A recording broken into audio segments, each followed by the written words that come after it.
Welcome back to Bison Overtime. I'm Malik Mitchell. And I'm Dash Mentzel. We are back for another episode, this time on a Friday. Our last two shows have been on a Wednesday. It's good to be back on a Friday evening. It's definitely easier on a Friday than on a Wednesday. Definitely. Starting off with Bison football, 2 weeks ago they played against UND and won 42-21. It's always nice to beat the Fighting Yucks. I hate UND. Yes, you definitely do. And it's also great to end the season on 4 straight victories. You know, we were a little nervous with the team having 2 losses by the halfway point in the season, especially after that loss to SDSU. But it was literally the same thing as last year. After that loss to SDSU, the team seemed to find its rhythm again and just win out the rest of the season. It's literally the same thing as last year. And I'd say we're worried because we thought just because you're at home, you know, they'll have an advantage. But we saw against SDSU, that's not always the case. And being a rivalry game, you know, it's just the stigma is high. We always harp on that, you know, just because the team is not doing so well, but rivalry game could get them a win just based off the history. Well, especially the final 2 games of the season against Southern Illinois and UND, both at the time looking like playoff caliber teams. Only one of those teams ended up making the playoffs, but it was definitely nerve-wracking to think about if NDSU loses both of these games, what the playoff picture was going to look like. Yeah. But thankfully they won out, so a 3rd seed in the playoffs is the reward.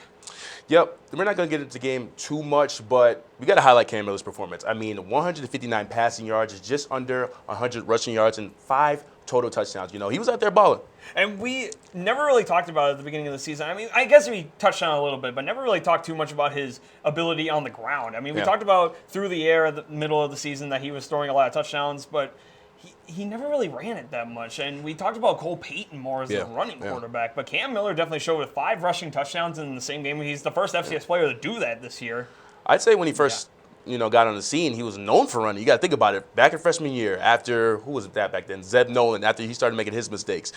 He was known for running. He would come in, do a little razzle-dazzle, and that's how he got his name, Miller Time. So I'd say, he battled to, change the perspective that he can just run. He can throw the ball, too. I think that's why people forgot about his, his ground game, basically. Yeah, and basically this year, as the year went on, it seemed like he was passing more, and it seemed like this was going to be the way of the offense, more passing. But now it seems like later in the year, it's kind of the same thing as last year again. Turning more to that run game again. Last year it was Hunter Lipke leading the way. Now it seems like Tamarick Williams has been leading the way in the run game lately this year. But Kobe Johnson has been doing a great job there as well. Yep. After the victory, they advanced to the playoffs as the 3rd seed. Being that they're in the top 8, they had a bye last week, so they'll be, at home this weekend against Eastern Washington. They ended the regular season 9-2 overall and 7-1 in the conference. And they'll be at home against Montana this weekend. Eastern Washington was with basketball, but Montana this weekend. But these 2 teams have some great history, though. Let's not get that out of the way here. Montana and NDSU have played multiple times before. Back in 2003, NDSU overcame a 24-2 halftime deficit to stun Montana 25-24 in Missoula. Yep. And also in 2015, NDSU played Montana to open up the regular season and lost in Missoula 38-35. And also, as you know as well, the playoff game that year as well, the last time these 2 teams have played. Yeah, they played in 2015, which was also in the 2nd round in Fargo, and they got the job done 37-6. So hopefully it's the same story this time around. But Montana is 8-4 in the regular season, and they just took down SEMO 34-24. Now, this team, keys to the game for the Bison, I'd say run. Attack Montana's run defense. They gave up 451 rushing yards in the last regular season game against Montana State University. That raises red flags. I'd say just attack that. And it's definitely confusing with this Montana defense because what they showed against Southeast Missouri was a lot of blitzing, especially in the second half. When they went down 24-3 at halftime, in the second half, they turned up the blitz. They blitzed every gap to stop the run and to stop the pass because SEMO could not pass against that. They literally blitzed them every time, and I think they got like 4 or 5 sacks just in the second half alone. So this defense can be really dangerous if you let them put the pedal down on the blitz. Yeah, also to go off the defense, a key player to worry about is their safety, Robbie Hawk. I mean, he's the all-time leading tackler in the Big Sky Conference, and that's a good thing and a bad thing. It's a good thing because, he's an athlete, he's really good, but it's a bad thing that his up front can't do anything. He has to be the guy to make the last tackle, basically. And redshirt senior linebacker Patrick O'Connell is another player to keep an eye on in the Grizzly defense. He has 72 tackles, 8 sacks, and 2 interceptions this season. And it definitely shows why he was listed as the Big Sky preseason defensive player of the year before the season had started. And I watched that game against SEMO, and the key thing with that blitzing was definitely O'Connell. He went up the middle a lot of the times, and I think he got 3 of those sacks in that game. And they kept highlighting him in the TV broadcast because he was the one who always disrupted plays because he was going right up the middle, and they could never seem to block him. Half the time he came through unblocked, and he's just definitely a beast in the middle of that defense. Yep, as far as Cole Greed's defense, they'll have to focus on quarterback Lucas Johnson. Now, he puts up numbers, but he's inconsistent. He already has 7 interceptions, so that's something they would have to take advantage of. We always talk about the secondary, our secondary, making plays on the ball. I feel like this is the game they'll have to do it. Yeah, our secondary has had 11 interceptions in the regular season. And also, talking about Johnson, he didn't do much against Southeast Missouri. He only went 18 of 37 in completions. However, he did have 306 yards, 2 touchdowns, and an interception. Yep. But the offense only scored 20 points in that game. The key for Montana in that game was their special teams unit. Yeah. Malik Flowers, who is an absolute stud at the kick returner position, What? returned an 80-yard kickoff against SEMO, and he tied the FCS record for kickoff returns in a career with 7. And then on top of that, Junior Bergen got a 58-yard punt return right after that to tie the game. So this special teams unit is very, very dangerous. Yep, my prediction, I got 28-14. I got them edging Montana because they're at home. I feel like they got good momentum coming off of UND. However, I don't think Montana is just going to lay down and die. And like you said, their special teams, they got a lot of calibers in their team that can get them close in the win. Yeah, I definitely feel like it's going to be a very interesting game to watch from a national standpoint. I mean, NDSU's got a dangerous run game on the offense, but they also have a defense that can cause some damage if you're not paying attention. Montana's got a dangerous defense as well. And their offense definitely has key players, but like you said, inconsistency has been the main thing for Montana's offense this year. But their special teams unit has definitely made up for that. So I think it's going to be a very interesting game, very close at certain points in the game. However, I think NDSU will be able to pull away with the run game. I got 31-14 NDSU. And we also have to take into account that NDSU is entering this playoffs without 5 of the starters due to injuries. Like, look at what this team's been through. I mean, they've been losing players since week 2. We're talking about defensive tackle Eli Mostar in week 2. DN Jake Cavo in week 5, tight end Noah Gendorf in week 3, and center Jalen Sundell, and right tackle Mason Miller. Hunter Lipke, one of the key guys on that offense to carry. So this is going to be tough for the Bison. Yeah, it's definitely been rough with all the injuries this year, but I think one thing that NDSU does very well is that next man up mentality, and it's something that Coach Entz has referred to multiple times this year, and we've done in years past. I mean, you got guys like LaShaka Rokes coming up through the ranks to take over for Jay Cava on the defensive line. The offensive line has players left and right to take over for guys going down. Joe Stoffel was doing a good job in taking over Noah Gindorf's shoes until he went down, but now they got guys like, I think, Hofstedt and Waters, fullbacks who can play tight end as well. So I think this team is fine when it comes to the injuries. It's just hopefully there aren't too many more, because we've also lost other guys like Kobe Johnson had injuries throughout the points this year, and there's been a few other guys too who have had injuries but have come back. So that's just one thing that's got to lay low for the playoffs. Yeah, speaking of next man up mentality, I mean, they've just lost 4 players to transfers. Right receiver DJ Hart, running back Dom Ganella, cornerback Marquis Siegel, and quarterback Brenton Pasco. Now, they're going to have to step up because these guys, especially DJ Hart, he was really coming into the ranks and really showcasing what he could do. And Dom Ganella, he was kind of falling, in the depth chart as far as playing time. How do you go from a true freshman and then, your playing time slowly start decreasing? And this is a good running back. It's not bad. This is a really good running back. So how do you think that's going to play? It's definitely interesting to see all these players go in the transfer portal. Definitely, I didn't expect some of these guys to leave. Yeah. But, again, I mean, it definitely came at, I think, honestly, the best time it could have happened, though. Right when the regular season ended, you had a week off to think about it. You had, 2 weeks of kind of practice and downtime to think, okay, these guys are going to be coming up now. We've lost these guys, but it's all right because we have the guys to replace them now. So I think we just got to focus on that, and I think everything will be all right. Being that this kind of went over, Twitter and everything, I got to ask you, do you think this kind of foreshadows Phoenix Pros transferring earlier, before the SCSU game? Do you think there's some kind of, I don't know, connection? Do you think it's, corruption or anything in that nature?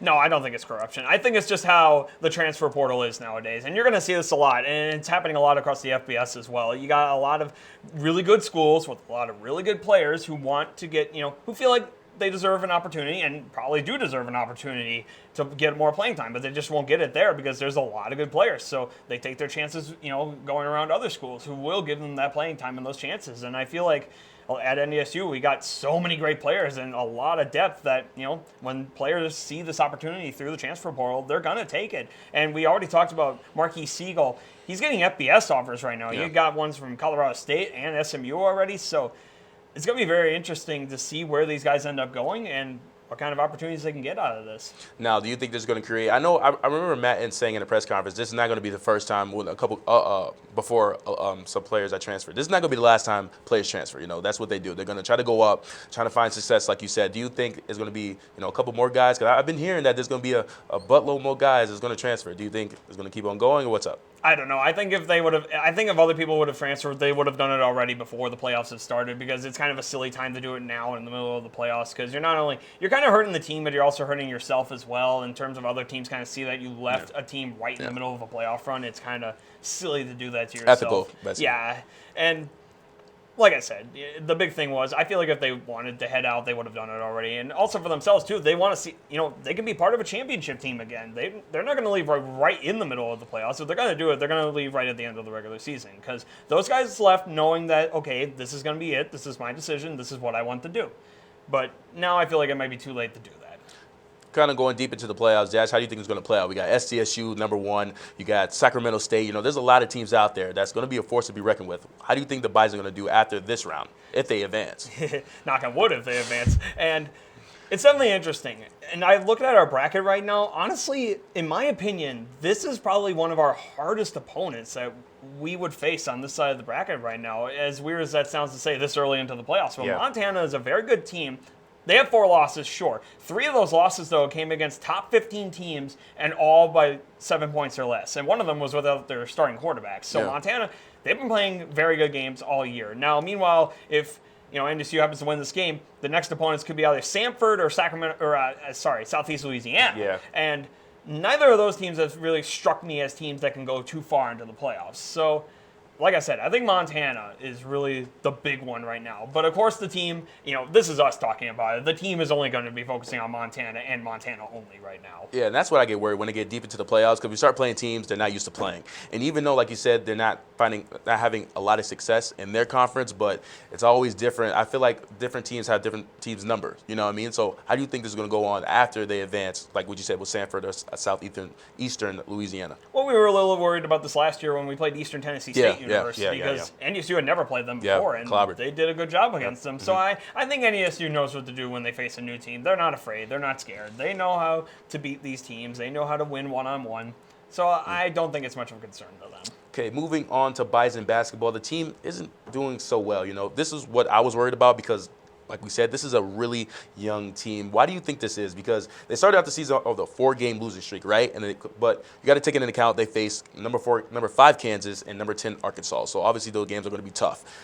But when they played Crown College, they let them score over 50 points against them. So that kind of Division III college. Division III college. So that kind of raises red flags. So what do you think is going on? It's definitely hard to gel with a team right now when you got so many new pieces right now. Like really the only guys coming back who were major parts of the team last year are Nelson, Skunberg, and Morgan. I mean, other than that, a lot of these guys either never had playing time, here sitting on the bench most of the time, or just never were here to begin with last year. Yeah. So it definitely takes time for things to gel, and I kind of think it could take a while yet, but I think this team definitely has effort on their side. They're going to give it all they got throughout the season, and they're going to keep trying. That's definitely not out of the question. They're going to keep trying. There's no doubt about it. But, yeah, it's may or may not result in wins right away, unfortunately. Yep, this weekend they competed at the Lobo Classic in New Mexico and couldn't find any success. So on Friday they faced Northern Colorado and lost 80-70. Northern Colorado led 40-27 at the half. The Bison battled back to pull within 3 points on 2 different occasions, but they just couldn't get over the hump. Grant Nelson led the Bison with 31 points with 7 rebounds and 3 blocks. He had himself a good game. And Andrew Morgan had 14 points and 6 rebounds. On Saturday, they faced New Mexico and lost 76-55. The Bison were down 32-25 at the half. The Bison got back within 6 points with 15 minutes left in the second half, but it still wasn't enough. And just looking at this is kind of a pattern. It looks like they go down and then they battle their way back, but they just can't get ahead. It's just that late game clutch ability, and that's something that I think you get more through experience. You get that ability to win the games down the stretch because you're not getting tired at all. You're still got that drive to win the game very late. You got all that skill at the end still, and it's not like wearing down on you. Yeah. And it's still early in the season yet, so that's something that can get improved with time over the season. It's still early in the season yet. Definitely. And then Andrew Morgan led that game with 22 points, 8 rebounds, and 2 assists. Dash, what else you got for me? Bowden Skunberg had 14 points, 6 rebounds, and 4 assists. And then finally on Sunday they faced Jacksonville State and lost 81-71. Jackson State led 32-23 at the half. In the second half, Jacksonville shot 10 for 11 to stretch that lead to 24 points with 11 minutes left. So, lights out. Yeah, but NDSU worked to cut that deficit in half. They got within 12 at 64-52 after Jakari White sparked a 14-2 Bison run with 8 quick points. NDSU fought to pull within 6 points at 77-71 in the final minute. However, it would not be enough. Yep, Jakari Wright led the Bison with 19 points, shooting 5 for 7 from the 3, so he had himself a game. Yeah, Luke Yoder as well, another guy who is pretty new here. 15 points, 2 rebounds, and 3 assists for him. And Grant Nelson had 10 points, 4 rebounds, and 5 assists. So they're now 1-7 overall. They'll continue to be on the road. They'll face Eastern Washington tomorrow at 4 p.m. in Washington.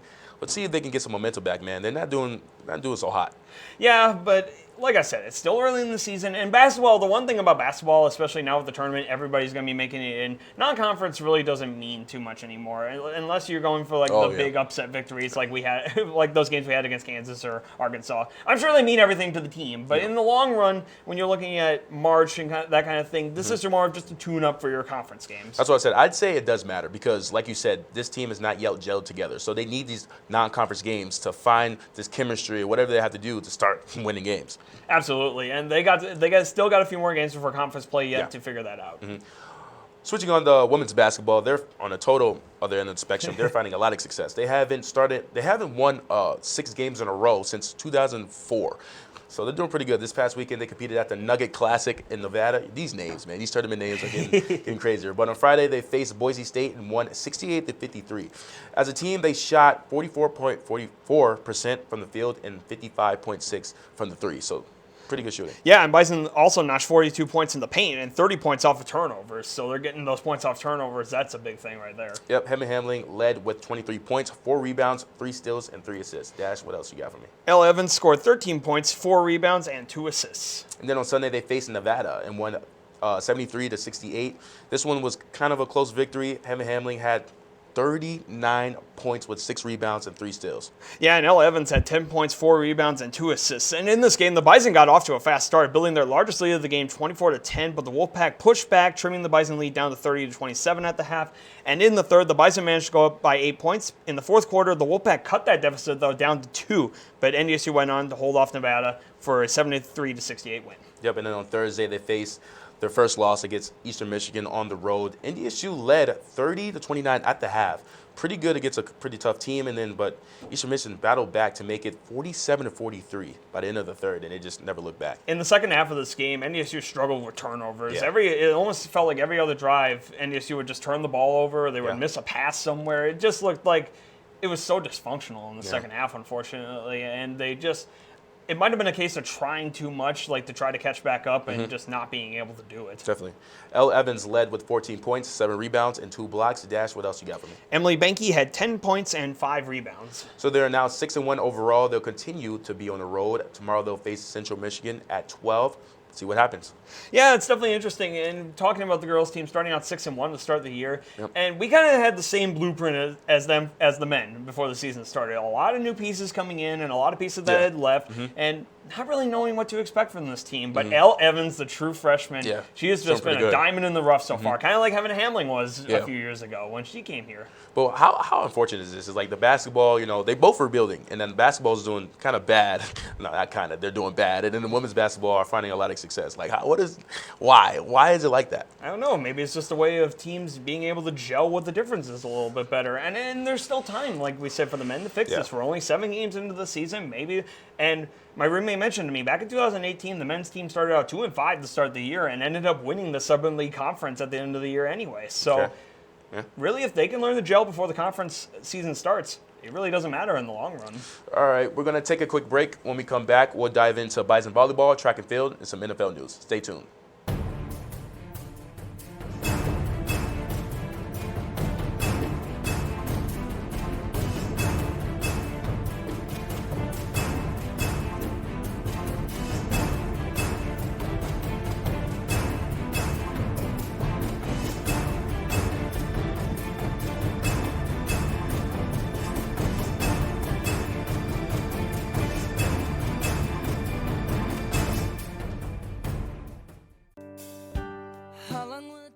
I'm your friend. I am your coworker. I'm your neighbor. there's no set person that defines who needs help in North Dakota. I play cards with your grandmother every week. Hunger is becoming more and more widespread and more known because there are people standing up and saying, hey, this can't happen. We can't be having this in our state, in our community. I sit next to you in math class. It's proving that they're learning better and they're not coming to school so hungry on Monday morning. We're engaging them and we're helping them learn. I mean, people want to help their fellow citizens, and in this food bank, in this agency, that is exactly what's happening, is people really, truly care. I'm here. I'm here to change the faces. I'm here to change the faces of hunger. One kid, one mentor, plus one moment can unlock limitless potential. One heart-to-heart, one inside joke. 30,000 youth are waiting. Be there for one of them. It's time. Become a big today. Welcome back. We're going to start this segment off with Bison volleyball. So, with the success of the regular season, they ultimately couldn't bring it back to the promised land, and they were doing really good in the conference. It's really unfortunate, too, to see such a promising start to the year just kind of end like that, especially considering this team swept South Dakota. Yeah. South Dakota's only 2 conference losses all year came to North Dakota State. Early in the season, too. And, one early in the season, and then at the very end, Yeah. North Dakota State went to Vermilion and beat them 3-0. Mm-hmm. So you would have thought this team was unstoppable if they could have gotten past Omaha, but unfortunately, Omaha just had NDSU's number. Yep, last week they competed in the Summer League Championship in Omaha, Nebraska as the 3rd seed. So on Thursday, they faced number 6 UND in the first round. Easy past them 3-0, which is always nice to beat the Fighting Yucks. The Bison took the first set 25 to I think it was 25-0. 0, yeah, but they scored 25. We know that.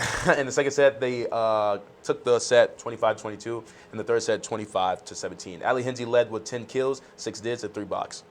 And then also Syra Tanchin had 9 kills and 10 digs. Michelle Artis had 8 kills, 4 blocks, and an ace. And also, I think in your little text there, you might have taken out a 2 in that. I think it was 25-20 in that first set.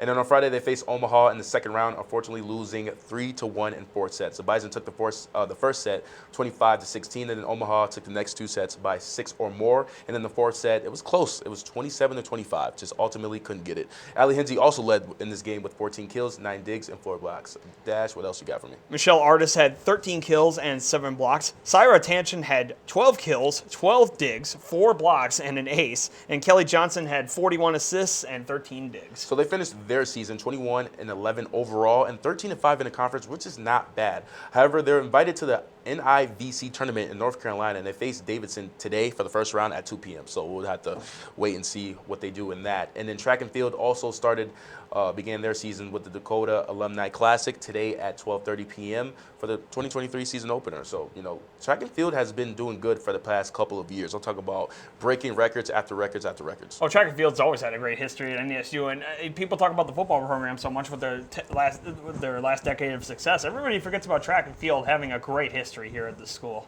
Yep, and now we can get into some NFL news.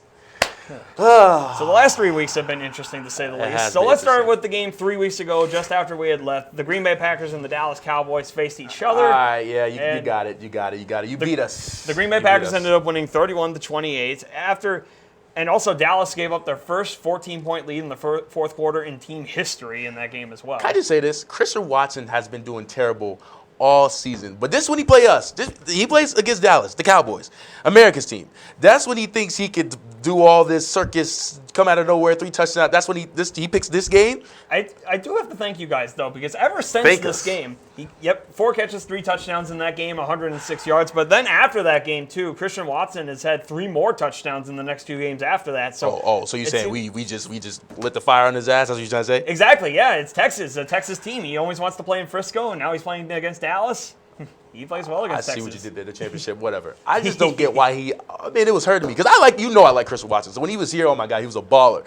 But then, he didn't have any success, before he played us. And then when he played us, it was hard to cheer for him, but it was against my Cowboys. So I'm like, Oh, speaking my of your God. Cowboys in that game, it was a weird game for your offense. Your offense played really well, Yeah. except for two things. Dak Prescott threw two pretty rough interceptions. And yeah. both to Rudy Ford, who is a guy who the Packers just picked up off the Jaguars practice squad earlier this season. Yeah. So he had himself a great game. And Rudy Ford's been playing great as well, too, as a safety this year. You know, losing to you guys, you know what eased my pain? The next week. We had the Vikings. And we It beat eased them my pain, too. 40-3. I'll talk about the yucks. And we got people in the background. That's Viking fans, too. The yucks.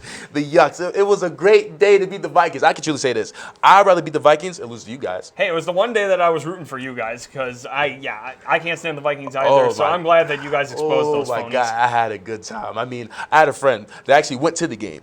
And he cried after that game.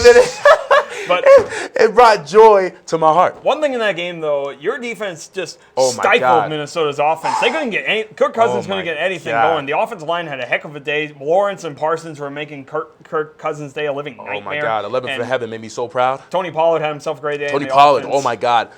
Think about this game. Tony Pollard, we all know it's not going to happen, but he should be the starter. He balled out in that game. You can't do anything more to prove yourself in that game. That's definitely true, and I have always said that Pollard should have been starting over Elliott. Oh. But I do have to say, though, Ezekiel Elliott has looked a lot better this year in his time that he's played. I'd say it's time to work him out the system, especially in this kind of system. Tony Pollard, this fits him. He's balling More of a out. speed than a power system. Exactly. We need Tony Pollard. It seems like when he's performing, when he's in, we're doing good. And speaking of your guys getting offensive players doing better, in your next game against the Giants on Thanksgiving, CeeDee Lamb had CeeDee himself Lamb, a breakout game in that definitely, one. Definitely proud of CeeDee Lamb. Before, you were hating on him at the beginning of the season with his drops or whatnot, but Well, you weren't exactly proud of it either. I was not. Of course I'm not. When we were losing games, you think I would be proud of you, but he's been doing better. Each week he's been improving. So, yeah, and that game he looked pretty good. I had a good dinner while watching that win. But you guys have been doing terrible lately. After you beating us, we cursed you. That's what you get. That's what you get. So You know what? If that's what it takes to beat you guys, I'll take it. Oh, my God. But so yeah, after that, we play on Thursday night the next week against Tennessee and lost at home 27-17, and it was just a rough night overall. The offense couldn't get much going. It was very inconsistent. The defense, ever since we lost Rashawn Gary in Detroit, the defense has given up at least 25 points every game ever since then, and it's definitely time for me to call for Joe Barry, our defensive coordinator. He has to go at the end of the year. Like, our defense has just gotten heavily worse, and with this kind of talent on this defense, it should not be struggling that bad. It just seems like a scheme problem on the defense right now because nobody knows what they're doing half the time, and it just causes for either run plays to be wide open or passing plays to be wide open. You talking to this make me so proud. I like what the Packers are doing terrible. Yeah, keep it going. But the next week, I'd say I was proud of you guys. 40-33 loss to Eagles. That's not bad. You probably wanted us to beat Philadelphia. Oh, yeah. Well, I definitely want you to beat Philly. So in that game, yes, there was definitely things to be proud of for me, especially on the offensive side. Yeah. Christian Watson had himself another good game, about 90 yards receiving and a good touchdown. Aaron Jones and A.J. Dillon, we're finally using the run game in this offense. A little bit too late, unfortunately, but just seeing the potential that we have with Jones and Dillon in that backfield, it makes me smile every time I see them run the ball because we haven't been running them at all this year. And you know how many times I've been harping it. That's what you wanted, yeah. But the defense, that was ugly against Philadelphia. 40 points given up, and Jalen Hurts just running all over us. 157 yards rushing by the quarterback. And considering this week now the Packers have to play the Bears and Justin Fields, and he can basically do the same exact thing, that makes me very nervous. Like, something has to change. If we give up that many yards again, Joe Barry should just get fired after this game because that cannot happen 2 weeks in a row. Well, we got the Colts coming up on Sunday, so that should be a win. That should be a free win. Okay, don't say free win. Then why you never give us our credit? Just give us our credit because What? I don't think you didn't think we were going to win against the Vikings. I'm not saying it's because you guys don't deserve the win or anything. It's just that the Colts are an absolute tire fire this year. The Colts have been really not doing well. Well, considering they have Jeff Saturday as their head coach now. No disrespect against him. Just give us our credit because you didn't think we were going to beat the Vikings. I absolutely did. So here's my thing with you guys right now. In the NFC right now, they're talking about the Eagles and Vikings in terms of standings as the top two teams in the NFC right now. Which is understandable. I don't buy that in terms of who's the better team. The two best teams, in my opinion, in the NFC right now are the San Francisco 49ers and the Dallas Cowboys at the moment. Those are my two best teams. You know why? Because both of those teams have amazing... That might be a hot take, Dash. Because both of those teams have amazing defenses. And if you want to get through these playoffs, you need a defense that can play hard. Minnesota and Philadelphia have not had that for most of the season. That might be a hot take, but I'm going to hold you to that. Thank you for tuning in to another episode of Bison Overtime. I'm Malik Mitchell. And I'm Dash Mentzel. We'll catch you next week. Stay tuned. Go Bison. Go Pack Go. You did not just say that.